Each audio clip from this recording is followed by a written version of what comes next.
utilidade para a memória ROM, já que nós estamos estudando essa memória ROM agora.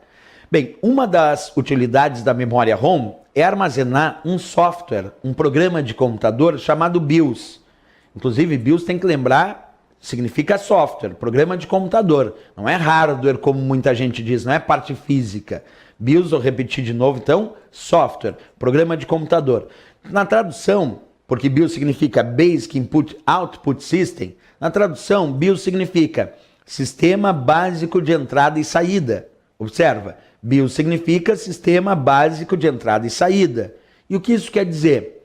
Quer dizer que o BIOS é um programa de computador ao qual, quando o computador é ligado, fornece os primeiros dados para a CPU processar, para o processador processar. Como assim BIOS fornece os primeiros dados para a CPU processar?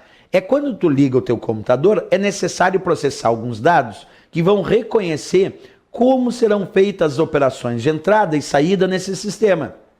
Quem fornece essas primeiras instruções para a CPU processar, para que a CPU entenda como esse sistema vai entrar e sair em relação às informações, é o programa chamado BIOS.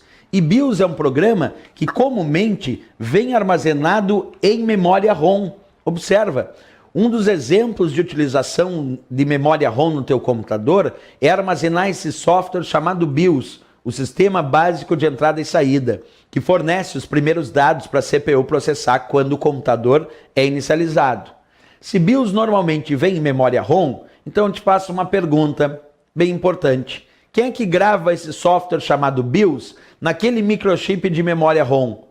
É o fabricante, porque quem grava num componente de memória ROM, como já visto aí anteriormente, é o fabricante. Então não pode esquecer dessa dica importante, certo? BIOS é um software que dá inicialização ao teu computador.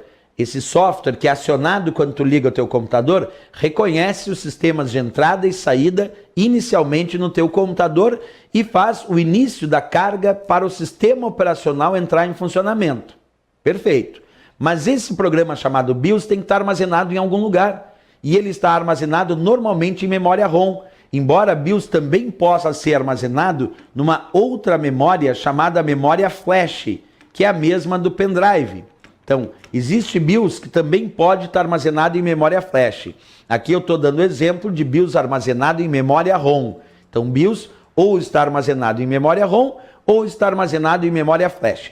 Mas a utilização é a mesma. Dá início ao teu sistema. Fornecer os primeiros dados para a CPU processar quando tu liga o teu computador. E quem grava esse software chamado BIOS, lá na memória ROM ou lá na memória flash, é justamente o fabricante daquele dispositivo, certo? Beleza, temos uma utilidade para BIOS. Agora olha só uma coisa interessante, aqui eu tenho uma placa-mãe sendo exibida e eu gostaria de te mostrar um exemplo de BIOS nessa placa-mãe, porque quando me perguntam assim, professor, mas onde é que está armazenado esse BIOS, como é que eu encontro ele? Então eu vou dar um exemplo, nós temos uma placa-mãe, já estudada aí nas aulas anteriores, e essa placa-mãe, ela recebe diversas conexões de vários dispositivos. Aqui bem embaixo, e eu vou mostrar de forma ampliada para ti, observa, aparece aqui esse microchip que eu estou apontando para vocês. E aqui nesse microchip, observa, está escrito BIOS. Isso quer dizer que dentro desse microchip tem armazenado um software chamado BIOS, que fornece os primeiros dados para a CPU processar quando tu liga o teu computador. É esse software que é responsável pela inicialização do teu sistema. E um outro ponto, esse software chamado BIOS pode vir armazenado num microchip como esse.